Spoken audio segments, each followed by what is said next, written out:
Hello friends, welcome back to my YouTube channel Nain classes. तो क्या हाल है आप लोगों का? आशा करता हूँ बहुत अच्छे होंगे। और आज का जो हमारा चैप्टर वाइज ऑब्जेक्टिव है वो हम कवर करेंगे। तो मैं ये जो क्वेश्चंस रेडी किया है मैंने, ये आपके लिए लगभग बोर्ड, नीट और एम्स, पैरामेडिकल, नर्सिंग और बहुत सारे ऑल कॉम्पिटिटिव एग्ज़ाम्स में आपको ये हेल्पफुल होंगे। तो आइए हम स्टार्ट करते हैं। हमारा 11th का बायोलॉजी का फर्स्ट चैप्टर है द लिविंग वर्ल्ड।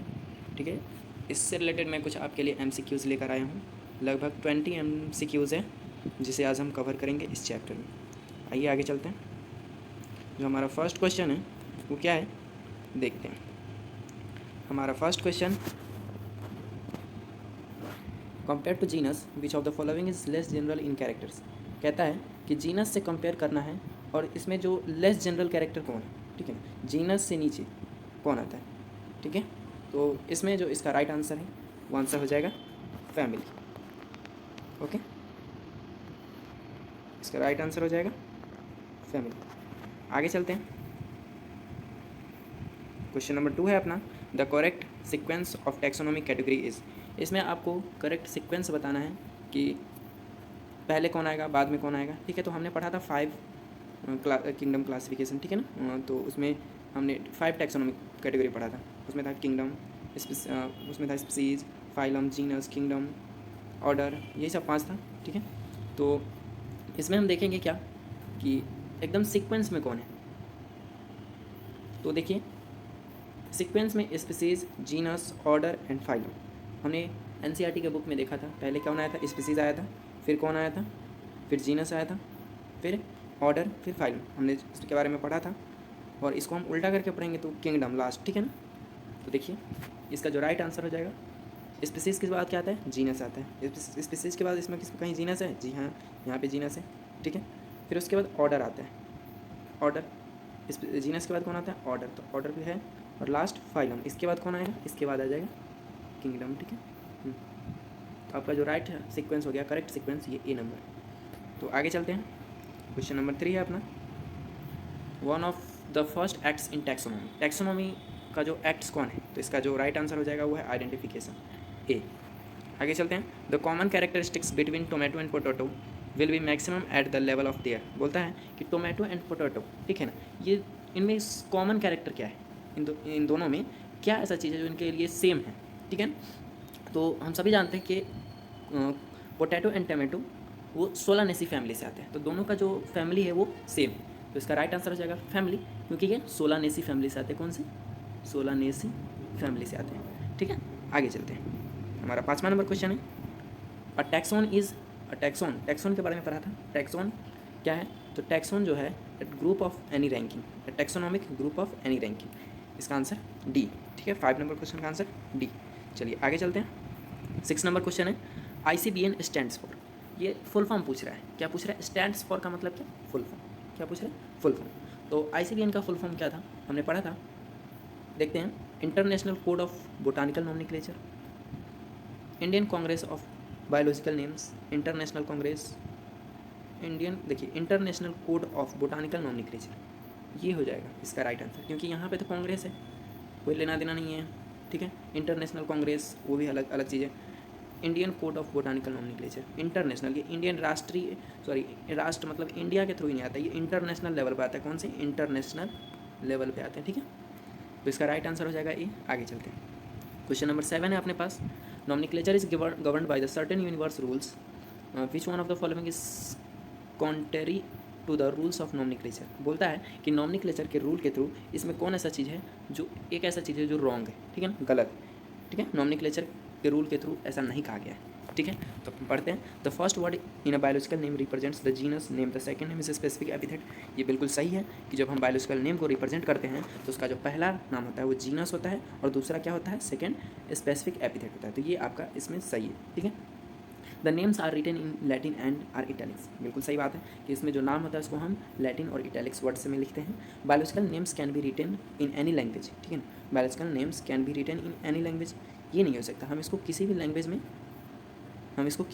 में नहीं लिख सकते हैं। बायोलॉजिकल को हमने अभी पढ़ा कि हम लिख सकते हैं बायोलॉजिकल नेम्स को हम बस लैटिन और इटैलिक्स वर्ड में लैंग्वेज में लिख सकते हैं। बट यहाँ देखिए क्या बोल रहा है कि biological names can be written in any language. कहता है कि बायोलॉजिकल वर्ड को हम नेम को किसी भी लैंग्वेज में लिख सकते हैं, तो ऐसा नहीं हो सकता, ठीक है ना। When written by hand the names are also be underline. बिल्कुल सही बात है कि जब हम बायोलॉजिकल वर्ड को लिखते हैं, बायोलॉजिकल नेम्स को लिखते हैं, तो उसको अंडरलाइन किया जाता है। बिल्कुल सही बात है। तो इसमें जो नहीं कहा गया है, इसका जो कैटेगरी के रूल के जो थ्रू नहीं है वो है ये सी नंबर इसका राइट आंसर हो जाएगा, क्योंकि ऐसा कुछ कहा ही नहीं गया कि इसको हम किसी भी लैंग्वेज में लिख सकते हैं। बिल्कुल गलत बात है, इसको हम लैटिन और इटैलिक्स लैंग्वेज में ही लिख सकते हैं। तो आगे चलते हैं, अपना नेक्स्ट क्वेश्चन है 8 number question. The number of described species of living organism is. कहता है कि लिविंग ऑर्गेनिज्म, ठीक है ना, में कितने नंबर ऑफ स्पीसीज को डिस्क्राइब किया गया है। तो हमने पढ़ा था कि 1.7 मिलियन से 1.7 मिलियन से 1.8 मिलियन, ठीक है ना, को ही डिस्क्राइब किया गया था। तो इसका राइट आंसर हो जाएगा 1.7 मिलियन, क्योंकि 1.8 मिलियन का कोई जिक्र नहीं है, तो इसका राइट आंसर 1.7 मिलियन हो जाएगा। तो आगे चलते हैं, नेक्स्ट देखते हैं। Select the correctly written scientific name of the mango which was first describe by Carolus Linnaeus. इसका आप लोग आंसर दीजिए। अगर आपको आंसर पता है तो आप आंसर देने से पहले आप वीडियो को पॉज कर लीजिए, फिर इसका आंसर कमेंट बॉक्स में डाल दीजिए, ठीक है। और मैं तो बताऊंगा ही, ठीक है। अगर आपको पता है तो वीडियो पॉज कीजिए और आंसर दीजिए, ठीक है, कमेंट बॉक्स में लिख दीजिए। तो आगे चलते हैं, हमारा 9 नंबर क्वेश्चन है। कहता है कि साइंटिफिक नेम जो मैंगो है, मैंगो क्या का साइंटिफिक नेम क्या है? Mangifera indica. सभी जानते हैं मैंगो का साइंटिफिक नेम क्या है? मैंगीफेरा इंडिका, ठीक है। तो इसको जो डिस्क्राइब किसने किया था साइंटिफिक नेम को? कैरोलस लिनियस ने किया था, ठीक है। तो इसको किस प्रकार से लिखा गया था, ठीक है ना। तो हमने बायोलॉजी के अंदर में एक वर्ड छिपा हुआ है मैंगीफेरा इंडिका लिन, ठीक है ना। देखिए ये नहीं होगा, इसका ये भी नहीं होगा, इसका सी नंबर आंसर होगा। सी नंबर आंसर ऐसा क्यों? क्योंकि देखिए मैंगीफेरा इंडिका, देखिए हम पहले ही जानते हैं कि मैंगीफेरा इंडिका लिखने का मतलब क्या है, पहले ये देख लेते हैं। देखिए हमें पता है कि मैंगो का साइंटिफिक नेम क्या है? Mangifera indica. तो पहला जो वर्ड होगा वो कैपिटल होगा, ठीक है। पहला वर्ड में वो क्या होगा? कैपिटल, और लास्ट में जो होगा ना वो स्मॉल होगा। लास्ट वर्ड जो है आपका फर्स्ट लेटर जो फर्स्ट लेटर होगा वो क्या होगा? स्मॉल होगा, ठीक है। तो इसमें देखिए मैंगीफेरा इंडिका ये सही है, ये तो है ना इसका साइंटिफिक नेम। लेकिन कैरोलस लिनियस के थ्रू इसे क्या लिखा गया था? तो इसका कैरोलस नाम हटा दिया गया था और लास्ट में सिर्फ लिन लिखा गया था। तो इसका राइट आंसर हो जाएगा मैंगीफेरा इंडिका लिन। क्या हो जाएगा right answer? Mangifera indica Linn, C number. आगे चलते हैं, 10 नंबर क्वेश्चन है, 10 नंबर क्वेश्चन अपना स्टैंड्स फॉर ICZN। अभी मैंने बताया कि स्टैंड्स फॉर मतलब फुल फॉर्म, ठीक है ना। तो देखते हैं international code of zoological nomenclature. देखिए इसमें ऑफ और फॉर में आप कंफ्यूज कर जाइएगा, ठीक है ना। हमने पिछले बारे में जो ICBN के बारे में बताया था उसमें ऑफ था, लेकिन ICZN जब आए ना तो वहाँ पे हम फॉर लगाएंगे। क्या लगाएंगे? फॉर लगाएंगे, ठीक है। पहले हम देखेंगे इंटरनेशनल, इंटरनेशनल बिल्कुल सही है दोनों में। इसमें ऑफ है तो ये नहीं होगा, क्योंकि ऑफ कहाँ जाता है? ICBN में। कहाँ जाता है? ICBN में, ठीक है। International code of botanical nomenclature, ठीक है ना। तो ये ऑफ नहीं होगा, यहाँ पे फॉर होगा। बी नंबर इसका आंसर सही हो जाएगा, क्योंकि यहाँ पे सी नंबर क्या है? इंटरमीडिएट। तो इंटरमीडिएट गलत है, इंटरमीडिएट का कोई जिक्र ही नहीं है, यहाँ पे इंटरमीडिएट है तो कोई जिक्र ही नहीं है। क्वेश्चन आपको ऐसे ही फंसाएगा, ठीक है ना। तो आप ध्यान रखिएगा ICBN में ऑफ और ICZN में फॉर, ठीक है। चलिए आगे चलते हैं, अपना 11वां नंबर क्वेश्चन है Linnaeus is credited with. Linnaeus को किस चीज़ का क्रेडिट था, किस चीज़ का क्रेडिट मिला? तो हमें पता है कि उनको बायनोमियल नोमेनक्लेचर का क्रेडिट मिला था, ठीक है ना। थ्योरी ऑफ बायोजेनेसिस इन्होंने दिया ही नहीं, डिस्कवरी ऑफ माइक्रोस्कोप, ये कोई दूसरा किया था। माइक्रोस्कोप का खोज किसने किया था? माइक्रोस्कोप का खोज AB लीवेनहॉक। किसने किया था? AB लीवेनहॉक, ठीक है। डिस्कवरी ऑफ ब्लड सर्कुलेशन इन्होंने किया ही नहीं था।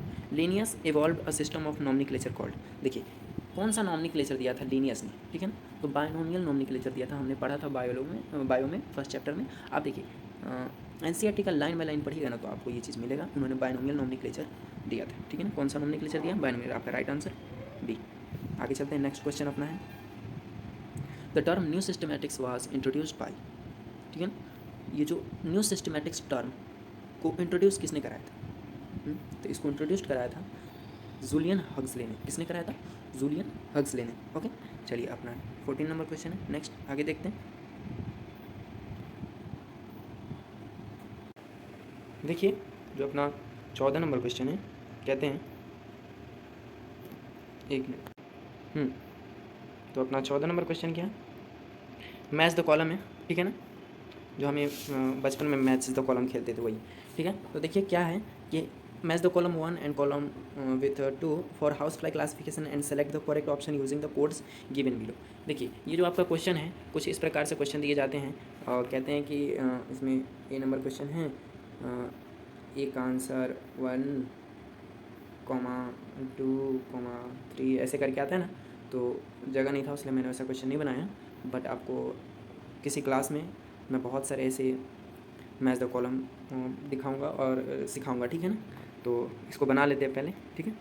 देखिए इसमें क्या है क्वेश्चन कि इसको मैच करना है, ठीक है ना। तो फैमिली इसमें कौन हो सकता है, ठीक है। तो हमने पढ़ा था अभी टोमेटो एंड पोटैटो के बारे में, तो उसमें सोलानेसी फैमिली था। कौन सा फैमिली था? सोलानेसी, ठीक है ना। इसके लास्ट में ना ए ई आता है। सोलानेसी किसी भी फैमिली का जो होगा ना, तो उसका वर्ड उसके लास्ट में ए ई आएगा, ठीक है ना। तो ए ई किस में आ रहा है? ये मोसिडी में आ रहा है, ठीक है ना। तो ये कहाँ चला जाएगा? ये यहाँ पे आ जाएगा। कहाँ जाएगा? यहाँ, ठीक है ना। अब देखिए इसमें क्लास, क्लास कौन होगा? देखिए फैमिली के बाद कौन होता है? क्लास, क्लास, ठीक है। देखिए फाइलम, फाइलम तो सभी जानते हैं, ठीक है ना। पहले बी नंबर देख लेते हैं। बी का क्लास, क्लास क्लास का मतलब होता है वर्ग, किस वर्ग में हम डालेंगे। तो जो ये हाउस फ्लाई मतलब क्या होता है? मक्खी, ठीक है, माछी गांव घर में, ठीक है, जो भिन भिन आता रहता है ना। तो वो उसको हम कीड़ा मकोड़ा के रूप में ही मानेंगे ना, तो इंसेक्ट हम मान सकते हैं। तो उसका क्लास कौन सा हो जाएगा? इंसेक्ट हो जाएगा। कौन सा? इंसेक्ट। ऑर्डर, ऑर्डर में कौन आ जाएगा? ऑर्डर में बेटा आपका आर्थ्रोपोडा आ जाएगा। ऑर्डर में कौन आ जाएगा? आर्थ्रोपोडा। एंड फाइलम में डिप्टेरा कौन आ जाएगा? फाइलम में लास्ट डिप्टेरा। तो इसका जो हम सीक्वेंस बनाएंगे वो बनाएंगे, राइट आंसर इसका हो जाएगा क्या? ठीक है, राइट आंसर आपका ये हो जाएगा। जैसे हम इसको 1 मान लिए, इसको 2 मान लिए, इसको 3 मान लिए और इसको 4 मान लिए, ठीक है ना। तो ए का जो आपका आंसर हो जाएगा, ए का आंसर क्या हो जाएगा? 3। एंड बी का आंसर आपका हो जाएगा 4। एंड सी का आंसर हो जाएगा 2। एंड डी का आंसर हो जाएगा 1, ठीक है ना। तो इसी प्रकार से क्वेश्चन आपका सॉल्व होगा। तो मुझे लगता है ये क्वेश्चन आपको समझ में आ गया होगा। तो आगे चलते हैं, नेक्स्ट क्वेश्चन देखते हैं। देखिए नेक्स्ट क्वेश्चन अपना क्या है? द कॉमन कैरेक्टर्स बिटवीन, ये तो हमने कर लिया था, हाँ, टोमेटो एंड पोटैटो के बारे में, ठीक है। क्वेश्चन हमने कर लिया था, ये फैमिली हो जाएगा, ठीक है, सेम फैमिली से आते हैं, ठीक है। देखिए अपना 16 नंबर क्वेश्चन है, विच one of the following animals is correctly matched with a particular taxonomic categories. कहता है कि इसमें टैक्सोनॉमिक कैटेगरी कौन है जो करेक्ट मैच है, ठीक है ना। Humans, primata, family. क्या ह्यूमन, देखिए टाइगर स्पीसीज से आते हैं जी। इनका टाइगर का जो स्पीसीज होता है वो टिग्रिस होता है, ठीक है। कटल फिश क्या मोलस्का क्लास से आते हैं? जी नहीं, कटल फिश मोलस्का क्लास से नहीं आते, ये गलत हो जाएगा, ठीक है। ह्यूमन प्रीमाटा फैमिली से आता है? बिल्कुल नहीं, ह्यूमन प्रीमाटा फैमिली से नहीं आता। हाउस फ्लाई मस्का इसका क्या है? हाउस फ्लाई का जो मस्का होगा वो तो इसका मस्का डोमेस्टिका, ये इसका क्या हो जाएगा? ऑर्डर नहीं होगा बेटा, ये फैमिली हो जाता है मस्का। तो ये भी गलत हो गया। तो आपका जो राइट आंसर हो गया ए, आंसर ए, ठीक है। चलिए आगे चलते हैं। Taxon is the unit of a group. Taxon is the unit of a group of. Taxon किस चीज़ का ग्रुप है, यूनिट का? तो टैक्सोनॉमी किसका है? टैक्सोनॉमी। टैक्सोन से ही क्या बना? टैक्सोनॉमी, ठीक है। देखिए 18 नंबर क्वेश्चन है, the phylum was given by. Phylum given किसने, फाइलम किसने दिया था? तो लिनियस ने दिया था। किसने दिया था? लिनियस ने। आगे चलते अपना, वो is also called Darwin 20th century. देखिए 20th सेंचुरी का डार्विन किसे कहा गया है, ठीक है। देखिए जो 20th सेंचुरी का डार्विन कहा गया है उसको अर्नेस्ट मेयर को कहा गया। किसको कहा गया? अर्नेस्ट मेयर को। अपना नेक्स्ट क्वेश्चन है, the correct sequence of taxonomic categories. इसमें जो करेक्ट सीक्वेंस क्या है? Division, family, class, order, genus, species, ठीक है। देखिए इसका जो राइट आंसर हो जाएगा, हमने भी बताया था कि इसको सीक्वेंस में पढ़ना है, ठीक है ना। तो स्पीसीज पहले आता है, फिर जीनस आता है, स्पीसीज है, जीनस है, यहाँ भी स्पीसीज है, यहाँ भी जीनस है, यहाँ स्पीसीज, यहाँ जीनस है, गलत किया। उसके बाद क्या है यहाँ पे? फैमिली। स्पीसीज के बाद फैमिली, तो ये हो ही नहीं सकता, ठीक है। यहाँ देखिए फिर उसके बाद क्या आना चाहिए? फैमिली आना चाहिए। जीनस के बाद फैमिली है, यहाँ फैमिली नहीं है, यहाँ फैमिली नहीं है, ये दोनों नहीं होगा। आंसर आपका राइट डी, इसका जो डी आंसर हो जाएगा, ठीक है। आशा करता हूँ वीडियो आपको अच्छा लगा हो। हमने अपना 20 क्वेश्चन सॉल्व कर लिए। तो मिलते हैं नेक्स्ट वीडियो में। Thank you.